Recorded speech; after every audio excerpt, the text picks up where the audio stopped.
Welcome again, everybody, to Forged in Eternum, the show that is about all things New World.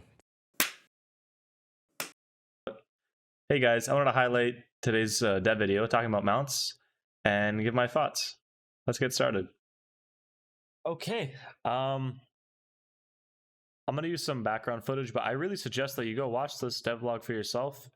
There was some cool information that I'm gonna go over in this video, but more than that, I think the two developers, Dan and Andrew, were really chill, and I think that I found myself just kind of silently watching for 18 minutes. It was fun watching developers that enjoy playing the game, but it seems like talk about the game. So I definitely suggest you check this one out.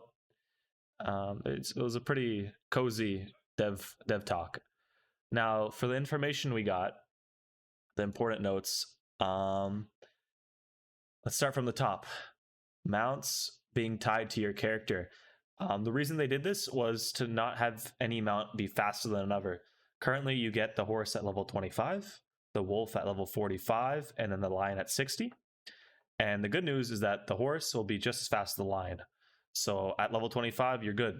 The way that you get faster is by leveling up the trade skill.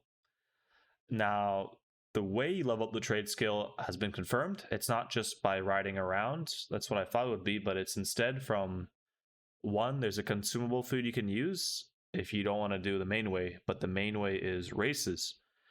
Now, at first, I saw some of the race gameplay and I was a little bit skeptical, but the more they talked about it, the more kind of cool it sounded to have people running around Turnham and doing races. Now, the races, I don't know how hard they're going to be, or we saw some gameplay, but they described that some of them will be large and you have to plan ahead and stuff like that. And you have to kind of know a Turnham, which I think will be pretty cool. And because the mount runs faster on a road than the dirt, you have to kind of use the roads to get there, which I think is the best part. Otherwise, you just run straight to the point, you know? So I think that's actually really cool. The scariest thing is with the races, if they're too easy, it's just going to be kind of monotonous. I don't, it's me boring. But they said the trade skill should only take around 10 hours to complete to max level. And yeah, I'm looking forward to doing some races. I think this is a good way to make sure that people aren't all stuck in the high level area, because we don't want other zones to kind of be dead. You want people to be running around all the zones. And this is something I think New World has done very well so far, is making sure that everyone is just stuck in Brimstone or Eden Grove when it comes out. You want to have your zones still be populated, you know? And this is a good way to do that. So I think it'll be fun seeing people just race around. It'll bring, yeah. Okay. Next up is there's going to be 2 food slots, both for buffs. The first slot is going to be for affecting your stamina. So your mount has an ability to charge and go quickly. I'll play some gameplay in the background. And there's food that affects this in different ways. You gain your stamina back quicker, it lasts longer, you get a different dash, stuff like this. The second slot is more for when you get dismounted or any other types of buffs, or for the XP food. Yeah, so that's all for the 2 slots for the food. Now the customizability slots, there's some good news and bad news. The good news is the back slot where you can put fish, you can put anvils. They said there's gonna be some flags and there's gonna be exclusive items to kind of show off where you are in the game. They hinted at some exclusive items coming from PvP, so I'm very excited for that.